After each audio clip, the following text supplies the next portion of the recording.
7월 21일 수요일 새벽 예배 함께 주님 앞에 드리시겠습니다.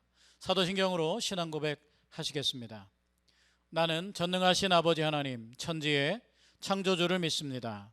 나는 그의 유일하신 아들 우리 주 예수 그리스도를 믿습니다. 그는 성령으로 잉태되어 동정녀 마리아에게서 나시고 본디오 빌라도에게 고난을 받아 십자가에 못 박혀 죽으시고 장사된 지 사흘 만에 죽은 자 가운데서 다시 살아나셨으며 하늘에 오르시어 전능하신 아버지 하나님 우편에 앉아 계시다가 거기로부터 살아있는 자와 죽은 자를 심판하러 오십니다. 나는 성령을 믿으며 거룩한 공교회와 성도의 교제와 죄를 용서받는 것과 몸의 부활과 영생을 믿습니다. 아멘. 오늘 우리가 은혜 받을 하나님의 말씀은 마태복음 7장 17절에서 20절의 말씀입니다. 마태복음 7장 17절에서 20절의 말씀 가운데 18절 한 절을 우리 함께 받들어 읽겠습니다. 좋은 나무가 나쁜 열매를 맺을 수 없고 못된 나무가 아름다운 열매를 맺을 수 없느니라. 아멘. 할렐루야. 주님의 평화와 은혜가 있기를 축복합니다. 오늘은 진경신앙이다 라는 제목의 말씀을 드리고자 합니다. 조선 후기의 화가 겸재정선은 진경산수화의 최고봉으로 일컬어집니다. 진경산수화란 풍경을 직접 보고 그 느낌을 그리는 것입니다. 산수화가 원래 실물을 보고 그리는 것이 아닌가 생각하기 쉽지만 병자호란이 있기 전까지 조선의 산수화는 대개 관념산수화였습니다. 안견의 목류도원도가 대표적인 작품인데 이것은 이상향에 대한 좋은 이미지를 그리는 것으로 대개 중국의 그림을 모방했습니다. 그리고 고려시대부터 내려오던 실경산수화도 있었는데 이것은 사진을 찍듯이 풍경을 있는 그대로 그리는 것으로 대개 군사지도처럼 실용적인 목적으로 사용했습니다. 한국교회는 예배와 모임이 많습니다. 그래서 어느 정도 신앙의 연조가 생기면 성경적인 지식이 많아지고 교회와 세상에 대해 좋은 생각을 갖게 됩니다. 그런데 문제는 계속 새로운 것을 듣고 배우면서 할 말은 많아지고 자기 주장은 강해지는데 실제 본인의 삶은 성숙한 그리스도인답지 않다는 것입니다. 특히 다른 사람의 간증이나 체험을 통해 어디엔가 이상적인 교회가 있고 어디엔가 놀라운 축복이 있는 것처럼 착각하며 이것을 신앙의 목표로 삼는 것은 마치 상상 속의 이미지를 그리는 관념산수화처럼 관념적인 신앙이라 할 수 있습니다. 지난 2014년에 죽은 남편이 부활할 것이라고 믿고 남편의 시신과 7년을 동거한 약사가 붙잡힌 사건이 있었습니다. 또 2011년에는 문경의 한 야산에서 예수님처럼 십자가에 달려 자살한 사람도 있었습니다.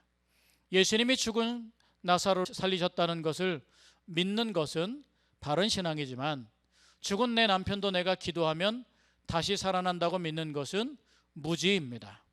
예수님의 십자가 사건이 온 인류의 구원의 역사인 것을 고백하는 것은 바른 신앙이지만 내가 예수님처럼 죽으면 하나님께서 이 시대의 죄악을 용서하리라는 믿음은 망상입니다.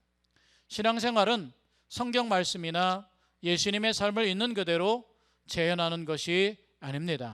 산수화에서는 관념이든 실경이든 진경이든 다 나름대로의 의미가 있지만 우리의 신앙은 하나님의 말씀을 제대로 이해하고 내 삶에 바르게 적용하는 진경신앙이어야 합니다.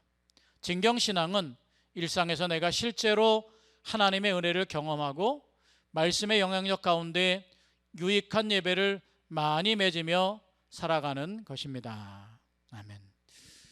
오늘 진경신앙에 대해서 우리 말씀을 함께 읽었습니다.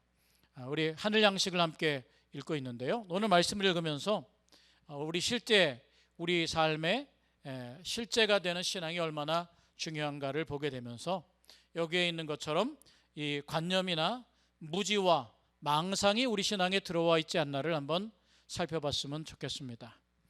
제가 아는 목사님 시골 교회에 최근에 어떤 분들이 왔다고 그럽니다. 어떤 분들이 와서 이번 주에 여기에 20명이 예배 드릴 건데 와도 되겠느냐 이렇게 묻더래요. 그래서 목사님께서 우리는 대면 예배를 드릴 수가 없습니다 라고 했더니 그 차에 타신 분들이 대면 예배를 못 드리는 게 교회냐 그러면서 교회라면 마땅히 대면 예배를 드려야 한다. 이 시대에 대면 예배를 드리는 것이 가장 옳은 일이다 라고 하면서 목사님을 비난하더라고 합니다. 그렇게 목사님을 비난했어요. 평생 한 번도 보지 않은 그분들이 그 교회에 와서 정말로 예배를 드리려고 오려고 했는지는 모르겠지만 한 20여 명이 와서 예배 드리겠다고 하면서 대면 예배가 없는 교회를 비난하고 돌아갔다는 사실을 생각하면서 정말 오랫동안 그분을 아는 것도 아니고 그분에 대한 신앙의 깊이나 교회의 이해를 아는 것도 아닌 단 한마디의 말로서 교회를 평가절하하고 목회자를 평가절하하는 그 사람들의 신앙의 태도가 옳은가라는 생각을 하게 되었다고 합니다. 오히려 정말 우리 이 세상에서 하나님의 말씀을 기억하고 지켜낼 수 있는 비대면 예배 때에도 지켜낼 수 있는 진짜 신앙이 전경신앙이 아닌가 싶습니다. 우리 삶에도 무지와 망상이 신앙에 들어와 우리 신앙의 본질을 어그러뜨리지 않도록 그렇게 오늘 하루를 살아가게 되시기를 주님의 이름으로 축복합니다. 기도하겠습니다. 하나님 아버지, 내 신앙이 관념 속에 머물고 있지 않나 돌아봅니다. 날마다 우리를 말씀으로 먹이시고 우리와 함께 하셨던 예수님의 사랑이 잠깐의 환경의 변화 때문에 정말 우리 삶을 떠날 수 없음을 깨닫습니다. 어떤 때에든 주님이 우리 곁에 계시며 우리와 함께 계심을 믿으며 우리의 신앙이 바로 재현이 아니라 말씀을 따르고 순종하면서 유익한 열매를 맺는 삶이 되도록 우리를 축복하여 주옵소서.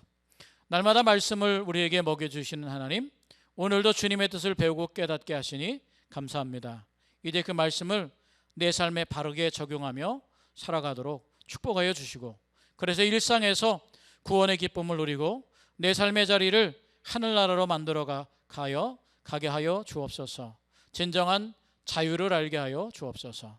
예수님의 이름으로 기도하옵나이다. 아멘.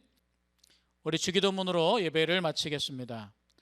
하늘에 계신 우리 아버지, 아버지의 이름을 거룩하게 하시며 아버지의 나라가 오게 하시며 아버지의 뜻이 하늘에서와 같이 땅에서도 이루어지게 하소서. 오늘 우리에게 일용할 양식을 주시고 우리가 우리에게 잘못한 사람을 용서하여 준 것 같이 우리 죄를 용서하여 주시고 우리를 시험에 빠지지 않게 하시고 악에서 구하소서. 나라와 권능과 영광이 영원히 아버지의 것입니다. 아멘.